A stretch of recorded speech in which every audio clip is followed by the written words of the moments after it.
तो hello students welcome back to Om Prakash education पिलाने Om Prakash education तुमको स्वागत पिलाने आज कौन डिस्कशन करिया तुमर अच्छी आसंता काली 13 मार्च 2026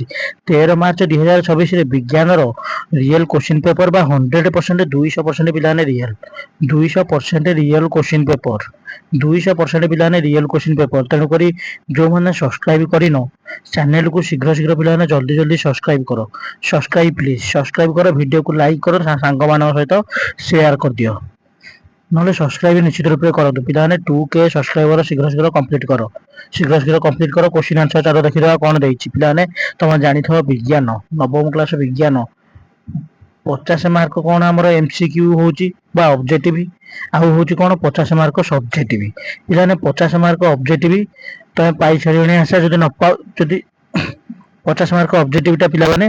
वीडियो आसो कि 50 मार्क सब्जेक्ट आग सांगे सांगे प्राक्ट कर दियो वीडियो देखिए सांगे सांगे प्राक्ट कर दियो मुझे बतईदेवी केमती कौन हम टोटाल 50 संपूर्ण रियल संपूर्ण 100% पिला रियल तेणुक भिडियो को शेष पर्यटन देखिए अधा कहीं स्किप करके जीवन बुझिपार ना बुझिपार कारण गोटे गोटे क्वेश्चन भी मैंने पड़ी था कि वीडियो को शेष पर्यटन देखिए तुम क्लीयर कट जापर देख प्रथम क्वेश्चन देती कौन गतिज शक्ति कौन गतिज शक्ति निर्णय करने सूत्र गमन कर गतिज शक्ति मान कौन काइनेटिक एनर्जी इके इके इजुकाल के हाफ एमवी स्क्वायर बा गतिज शक्ति इजुकाल कौन हाफ एमवी स्क्वायर जो सूत्र पिला पढ़ाई क्लीयर कर अक्टेट स्थिति परमाणु संयोजना क्षमता एक क्षमता द्वारा ये कथा अक्टेट रूल पिला जान बाह्यतम कक्ष सर्वाधिक केतटा इलेक्ट्रोन रही 8टा इलेक्ट्रोन रही कौन कह अक्टेट रूल बा गतिज शक्ति पिला एटा कि पिला क्लीयर कट डिस्कसन होता तो मैंने यहाँ प्राक्ट करदे जाओ तापर देखिए कौन देख देख ख नंबर कौन देर क पर घ डाटे देखीदे हाराहारी परिवेक कहले कौन बुझ गोटे हाराहारी परिवेक पिले कौन बुझ एवरेज वेलोसिटी कहले कौन बुझिया किंबा गोटे तरंगर उच्च एतिकी सेकेंड एतिकी शिखर 40टी गह्वर सृष्टि करे तरंगर आम कौन बाहर करिया तरंगर आवृत्ति केते बाहर करिया ताई पिलाने जीव विज्ञान आसी कौन रक्तर न्यूट्रोफिल कार्य लेख रक्तर जो न्यूट्रोफिल यूसिनोफिल बासोफिल रक्तर कार्य पिलाने लिख कौन दे जी मूल्य जी मूल्य मेरु ठारे सर्वाधिक एवं विषुव रेखा ठारे सर्वनिम्न कारण सह उत्तर लेख जी मूल्य बा स्मॉल जी मूल्य के 9.8 मीटर पर second square acceleration due to gravity बा हाथ पापुली एसीटोन पहले खाई थंडा लगे पिलाने एसीटोन क्यों पदार्थ सागे सागे तरल आसा पड़ाई थाए कौन हुए जगह पूरण करने वायु किसी आसे तेणुक कौन लगे थंडा लगे क्लीयर कर डिस्कसन कौन 1n कहले कौन बुझ गाणितिक भाषा बुझाई लेख पिलाने 1n द्रवण कि सस्पेंशन कहले कौन बुझ यार 1n मान कौन 1 न्यूटन कहले कौन बुझ फोर्स इजुकाल कौन mass into acceleration force unit कौन 1 न्यूटन तो मास इंटू एक्सीलरेशन माने जदि 1 केजी वस्तुत्व उपर 1 मीटर पर सेकेंड स्क्वायर वेलोसिटी हुए ताले कह 1 न्यूटन बल प्रयोग है द्रवण और सस्पेंशन मध्य पार्थक्य रख पिलाने बहुत बढ़िया बढ़िया क्वेश्चन देती तुम समस्त को आसो तापर नेक्स्ट क्वेश्चन कौन अच्छे देखा पिलाने सब्सक्राइब निश्चित रूप से कर सब्सक्राइब प्लीज ताले एग्जाम रे देखिए थुआ होता जाकि एग्जाम रे थुआ होता निश्चित रूप से एक मौलिक मानकर नाम केउं संस्था द्वारा अनुमोदित होईची लाटिन नाम आनीत दुईटी मौलिकर प्रतीकर उदाहरण दियो पिलाने जहाँ कही जो गुरा आगुरी पढ़े संपूर्ण थुआ होईची मौलिक मानकर संस्था केउं नाम अनुमोदित होईची ता ना होची कौन international IUPAC IUPAC international union of pure and applied chemistry ता देछि आईसो 12 कहले कौन बुझ पिलाने आइसोटोप आइसो 12 आइसोटोप माने कौन समान परमाणु क्रम किंतु वस्तु संख्या भिन्न किंतु 212 माने कौन समान वस्तु संख्या थाई भिन्न भिन्न परमाणु क्रमांकर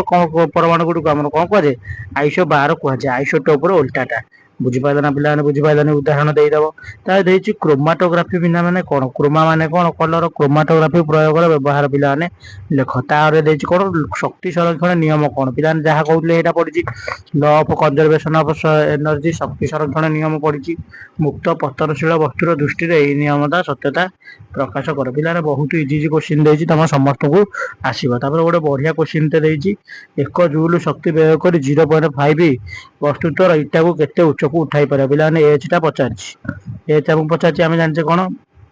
काइनेटिक एनर्जी शक्ति इपी बा काइनेटिक एनर्जी एमजीएच इपी जगार ଆମର 1 ଜୁଲ ପକେଇଦବ ଏଠି ଏନର୍ଜି ଯୋଉଠି ଅଛି ପୋଟେନସିଆଲ ଏନର୍ଜି 1 ଜୁଲ ପକେଇଦବ। ଏମ ଜାଗାରେ କେତେ ଦେଇଛି ମାସଟା 0.5 କେଜି ମାନେ ହାଫ କେଜି ଅଧ କେଜି ହାଫ ପକେଇଦବ। ଜି ର ଭାଲ୍ୟୁ କେତେ 9.8 ମାନେ ଆପ୍ରୋକ୍ସିମେଟଲି 10 ପକେଇ ଦେଇକି ପିଲାମାନେ କରିପାରିବ। ବିହନରେ କରିଦଉଛି ଦେଖ ଆମେ ଜାଣିଛେ କଣ ଏଫ ଇଜିକାଲୁ କେତେ ଏମ ଜି ଏଚ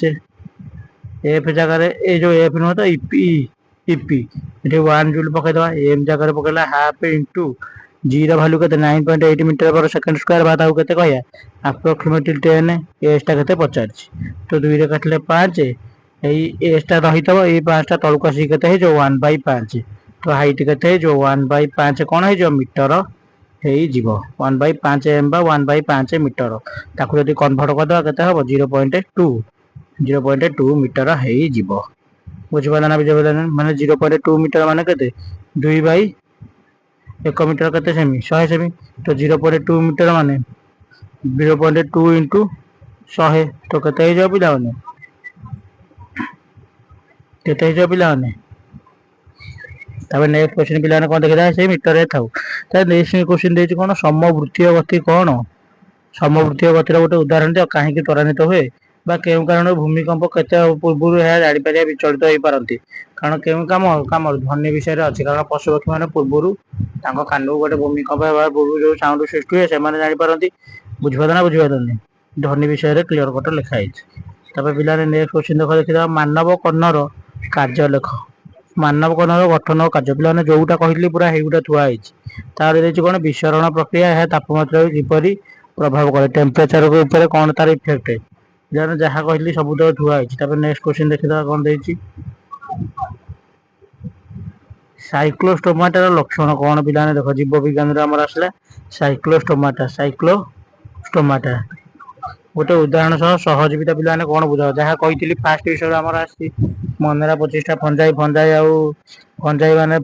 ଆଲଜି ମିଶିକି ଯୋଉ ରହିବେ ଜଣେ ଜଳ ଦେଲା ବେଳେ ଆଉ ଜଣେ ଖାଦ୍ୟ ଯୋଗ ଏଇଟା ହଉଛି କଣ ଆମର ସହଯୋଗିତା। ତାପରେ କଣ ଦେଇଛି ସାଇକ୍ଲୋଷ୍ଟୋମାଟା ପିଲାମାନେ ସାଇକ୍ଲୋଷ୍ଟୋମାଟା ପାଇସେସ ଆମ୍ଫିବିଆ ଏପ୍ସ ରେପ୍ଟିଲିଆ ମାମାଲିଆ ପଢିଥିଲ ସେପରି ସାଇକ୍ଲୋଷ୍ଟୋମାଟାର ଲକ୍ଷଣ କଣ ବୁଝିବ। ସାଇକ୍ଲୋଷ୍ଟୋମାଟା ମାନେ କଣ ଅମେରୁଦଣ୍ଡୀୟ ପ୍ରାଣୀ ତାଙ୍କର ଲକ୍ଷଣ ଦେଇଦବ ପେଟ୍ରୋମାଇସିନ ପିକ୍ସିନ ତାଙ୍କର ସବୁ ଉଦାହରଣ ଦେଇଦବ। ବହିର ଫାଷ୍ଟ ବିଷୟରେ ଅଛି ସାଇକ୍ଲୋଷ୍ଟୋମାଟା ପାଇସେସ ଆମ୍ଫିବିଆ ଏପ୍ସ ରେପ୍ଟିଲିଆ ମାମାଲିଆ ଭର୍ଟିବ୍ରାଟା ଯୋଉ 6 ଭାଗରେ ବିଭକ୍ତ ଆମର ହେଇଛି ଫାଷ୍ଟ ହଉଛି କଣ ସାଇକ୍ଲୋଷ୍ଟୋମାଟା। ଦେଖ ନେକ୍ସଟ କୋଶ୍ଚିନ ଦେଖିଦବା ରକ୍ତରେ ହେପାରିନ୍ ଆଉ ଅଣୁଚକ୍ରିକାର କାର୍ଯ୍ୟ ଲେଖ। ପିଲାମାନେ ହେପାରିନ୍ ଜାଣିଛ ରକ୍ତକୁ କଣ କରିବାକୁ ଦିଏ ନାହିଁ ଜମାଟ ବାନ୍ଧିବାକୁ ଦିଏ ନାହିଁ କିନ୍ତୁ ଅଣୁଚକ୍ରିୟା କଣ ରକ୍ତକୁ ଜମାଟ ବାନ୍ଧିବାକୁ ଦେଇଥାଏ। ତାପରେ ଦେଇଛି ଯକ୍ଷ୍ମା ରୋଗର ଚିକିତ୍ସା ପ୍ରଣାଳୀ ପିଲାମାନେ ରୋଗ ତାର ନିରାକରଣ ପଡିଛି ଯାହା ଯାହା ସିଲେକ୍ସନ ଦେଇଥିଲି ସବୁଥିରୁ କୋଶ୍ଚିନ ହେଇଛି ସମସ୍ତେ ଭଲ କରିବ କେହି ଓରିଡି ହେଇକି ଯାଆନି ସମସ୍ତଙ୍କର ଏକ୍ଜାମ ଟି ଭଲ ହବ। ତାପରେ ନେକ୍ସଟ କୋଶ୍ଚିନ ଦେଖିଦବା କଣ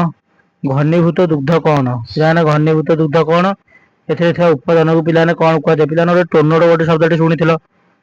ତାପରେ ଦେଇଛି କୋଷର ଆତ୍ମଘାତୀ ଥଳି କାହାକୁ କୁହାଯାଏ କାହିଁକି ପିଲାମାନେ କାହାକୁ କୁହାଯାଏ ଆତ୍ମଘାତୀ ଥଳି।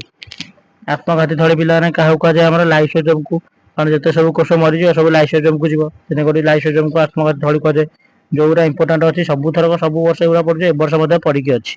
ଭିଡିଓଟିକୁ ଶେଷ ପର୍ଯ୍ୟନ୍ତ ଦେଖ ଅଧାରୁ କେହି ସ୍କିପ କରିକି ଯାଅନି। ତାପରେ ଦେଇଛି କଣ ବିନ୍ଦୁକ ମାଧ୍ୟମରେ କିପରି ରୋଗ ସୃଷ୍ଟି ହୁଏ ତାପରେ ଦେଇଛି କଣ ପ୍ରଦୂଷଣକୁ ସୂଚକ ଭାବେ କେଉଁ ଉଦ୍ଭିଦ କାର୍ଯ୍ୟ କରନ୍ତି ଓ କିପରି ପିଲାମାନେ ପ୍ରଦୂଷକକୁ ସୂଚକ ଭାବେ ପିଲାମାନେ ଯାହା ଯାହା କହିଥିଲେ ସେଇ କୋଶ୍ଚିନଟି ଥୁଆ ହେଇଛି ପୁରା। ଦେଖ ଜୈବ ଉର୍ବରକ କହିଲେ କଣ ବୁଝ ରାସାୟନିକ ସାର ଖତ ସାର ଆଇଛି। ତାପରେ ଦେଇଛି କଣ ଲବଣଙ୍କର ଗଠନ ଓ କାର୍ଯ୍ୟ ବର୍ଣ୍ଣନା କର। ଲବକର ଗଠନ ଓ କାର୍ଯ୍ୟ ବର୍ଣ୍ଣନା କର ପିଲାମାନେ ବଢିଆ ବଢିଆ କୋଶ୍ଚିନ ଦେଇଛି ଲବକ ଜାଣିଥାଅ ପ୍ଲାଷ୍ଟିଡ ତା କାର୍ଯ୍ୟ ଗଠନ ବର୍ଣ୍ଣନା କରିଦବ। ତ ଦେଇଛି ଆଣ୍ଟିବାୟୋଟିକ ଓ ଷ୍ଟେରଏଡ ବହୁଳ ବ୍ୟବହାର ହେଲେ କଣ ସବୁ ଶରୀରରେ କୁଫଳ ମିଳିଥାଏ ବ୍ୟବହାର କର। ଆଣ୍ଟିବାୟୋଟିକ ଷ୍ଟେରଏଡ ପିଲାମାନେ ରୋଗ ତାର ନିରାକରଣ କରୋନା ବିଷୟରେ ଯେତେବେଳେ ପଢିଥବ ରୋଗ ଯୋଉ ଆଣ୍ଟିବାୟୋଟିକ ଷ୍ଟେରଏଡ ବିଷୟରେ ସେଥିରୁ ଲେଖିଦବ ପିଲାମାନେ ବହୁତ ବଢିଆ କୋଶ୍ଚିନ ଦେଇଛି। ତାପରେ ଦେଇଛି ସ୍ନାୟୁ କୋଷର ଗଠନ ଓ କାର୍ଯ୍ୟ ପିଲାମାନେ ଯୋଉଟା କହିଥିଲେ ସେଇଟା ଥୁଆ ହେଇଛି ସ୍ନାୟୁ କୋଷର ଗଠନ ଓ କାର୍ଯ୍ୟ ଟିସ୍ୟୁ ବିଷୟରେ ଯୋଉ ଲାଷ୍ଟକୁ ସ୍ନାୟୁ କୋଷ ବଢିଆ ବଢିଆ କୋଶ୍ଚିନ ଦେଇଛି ସମସ୍ତଙ୍କର ଫୁଲରୁ ଫୁଲ ରହିବ। ଚ୍ୟାନେଲକୁ ପିଲାମାନେ ଯୋଉମାନେ ସବସ୍କ୍ରାଇବ କରିନ ଦୟାକରିକି ସବସ୍କ୍ରାଇବ କରିଦିଅ। ତାପରେ ପ୍ଲେଗ ରୋଗ କିପରି ବ୍ୟାପିଥାଏ ପ୍ଲେଗ ରୋଗ ପିଲାମାନେ କିପରି ବ୍ୟାପିଥାଏ ମୂଷା ମାନଙ୍କ ଦ୍ଵାରା ବ୍ୟାପିଥାଏ ଯୋଉ ଭାଇରସ ଟା ତା ନାଁ କଣ ୟେରେସିନିଆ ପେଷ୍ଟିସି ତାପରେ ଦେଇଛୁ କଣ ସବୁଜ କୋଠରୀ ପ୍ରଭାବ ପିଲାମାନେ ଗ୍ରୀନ ହାଉସ ଇଫେକ୍ଟ କଣ ପିଲାମାନେ ବଢିଆ ବଢିଆ କୋଶ୍ଚିନ୍ ଦେଇଛି। ସବୁଜ କୋଠରୀ ପ୍ରଭାବ କଣ ସବୁଜ କୋଠରୀ ଆମର ଯୋଉ ଓଜୋନ ଲେୟାର ଅଛି ଓଜୋନ ଲେୟାର ଯୋଉ କଣା ହେବା ଦ୍ଵାରା ଅଙ୍ଗାରକାମ୍ଳ ଗ୍ୟାସ ଟା ମାନେ ବାୟୁମଣ୍ଡଳକୁ ପଶି ଯାଉଛି ହେଲେ ରିଟର୍ଣ ଯିବା କଥା କିନ୍ତୁ ଓଜୋନ ଲେୟାର ଯୋଉ କଣା ହବା ଦ୍ଵାରା ପଶି ଯାଉଛି ୟୁଭିରେ ଆଉ ଯାଇପାରୁନି ସେଥିପାଇଁ ବାୟୁମଣ୍ଡଳ ଧୀରେ ଧୀରେ କଣ ହଉଛି ତାତି ଯାଉଛି ଏ ଯୋଉ ଇଫେକ୍ଟ ସୃଷ୍ଟି ହଉଛି ତାକୁ କଣ ହଉଛି ଗ୍ରୀନ ହାଉସ ଇଫେକ୍ଟ ବା ସବୁଜ କୋଠରୀ ପ୍ରଭାବ ବୋଲି କହୁଛେ। ତାପରେ ଦେଇଛି କଣ ଏହା ଗ୍ଲୋବାଲ ୱାର୍ମିଂ ବା ବିଶ୍ୱତାପନ ପାଇଁ ଦାୟୀ। ତା ଦେଇଛି ମୃତ୍ତିକାର ବିକାଶ ପିଲାମାନେ କିପରି ହୁଏ ବର୍ଣ୍ଣନା କର ବଢିଆ କୋଶ୍ଚିନ୍। ତାପରେ ଦେଇଛି କଣ ନଷ୍ଟିର ଗଠନ ଆଉ କାର୍ଯ୍ୟରେଖ ପିଲାମାନେ ଆମ କୋଷର ଯୋଉ ମେନ୍ ଅଙ୍ଗିକା ଯୋଉଟା କୋଷ ଅଙ୍ଗିକା ତା ନାଁ ହଉଛି କଣ ନ୍ୟୁକ୍ଲିୟସ ବା ନଷ୍ଟି ନଷ୍ଟିର ଗଠନ ଆଉ କାର୍ଯ୍ୟ ପିଲାମାନେ ବର୍ଣ୍ଣନା କରିଦବ ପେନସିଲ ନେଇଥିବ ଚିତ୍ର ଅଙ୍କନ କରିଦବ। ପିଲାମାନେ ଭିଡିଓ ଟିକେ ଲେନ୍ଦି ହଉ ଭିଡିଓଟିକୁ ଶେଷ ପର୍ଯ୍ୟନ୍ତ ଦେଖ ଆଉ ଗୋଟେ 2 ମିନିଟର ଭିଡିଓ ଦେଖ ରକ୍ତରେ ନ୍ୟୁଟ୍ରୋଫିଲ କାର୍ଯ୍ୟରେଖ ପିଲାମାନେ ରକ୍ତରେ ନ୍ୟୁଟ୍ରୋଫିଲ ଇସିନୋଫିଲ ଆଉ ଗୋଟେ କଣ ବାସୋଫିଲ ଗ୍ରାନୁଲୋସାଇଟ ରେ ଆଉ ଆ ଗ୍ରାନୁଲୋସାଇଟ ରେ ଆହୁରି ଅଛି ଲିମ୍ଫୋସାଇଟ ମନୋସାଇଟ। ତାପରେ ଜିନିୟ ବିପ୍ଳବ କଣ ଜେନେଟିକ ବିପ୍ଳବ କଣ ପିଲାମାନେ ବଢିଆ ବଢିଆ କୋଶ୍ଚିନ୍ ଦେଇଛି ସମସ୍ତଙ୍କର ଫୁଲ ରୁ ଫୁଲ ରହିବ କେହି ଓଡିଟ୍ ହେଇକି ଯାଏନି ପଢିକି ଯାଏ ପୁରା ଇଜି ଇଜି କୋଶ୍ଚିନ୍ ଅଛି ପିଲାମାନେ ଏଇତକ କୋଶ୍ଚିନ୍ ପ୍ରାକ୍ଟିସ କର ତମ ଦେଖିବ ସବଜେକ୍ଟିଭରେ ଫୁଲ ରୁ ଫୁଲ ରହିବ ସବଜେକ୍ଟିଭରେ ଫୁଲ ରୁ ଫୁଲ ରହିବ। ପିଲାମାନେ ଚ୍ୟାନେଲକୁ ସବସ୍କ୍ରାଇବ କରିକି ରଖ ସାଙ୍ଗେ ସାଙ୍ଗେ ଅବଜେକ୍ଟିଭ କୋଶ୍ଚିନ୍ ଅପଲୋଡ ହବ ମାତ୍ର ସାଙ୍ଗେ ସାଙ୍ଗେ 2 ମିନିଟ ଭିତରେ ଅବଜେକ୍ଟିଭ କୋଶ୍ଚିନ୍ ଅପଲୋଡ ହଉଛି ଚ୍ୟାନେଲକୁ ସମସ୍ତେ ସବସ୍କ୍ରାଇବ କରିକି ରଖିଥାଏ ଏଇତକ ପିଲାମାନେ ପ୍ରାକ୍ଟିସ କରିକି ଯା ବୁଝିପାରିଲେ ନା ବୁଝିପାରିଲେନି ପିଲାମାନେ ଥ୍ୟାଙ୍କ ୟୁ ଧନ୍ୟବାଦ ସମସ୍ତଙ୍କର ଏକ୍ଜାମ ଭଲ ହବ।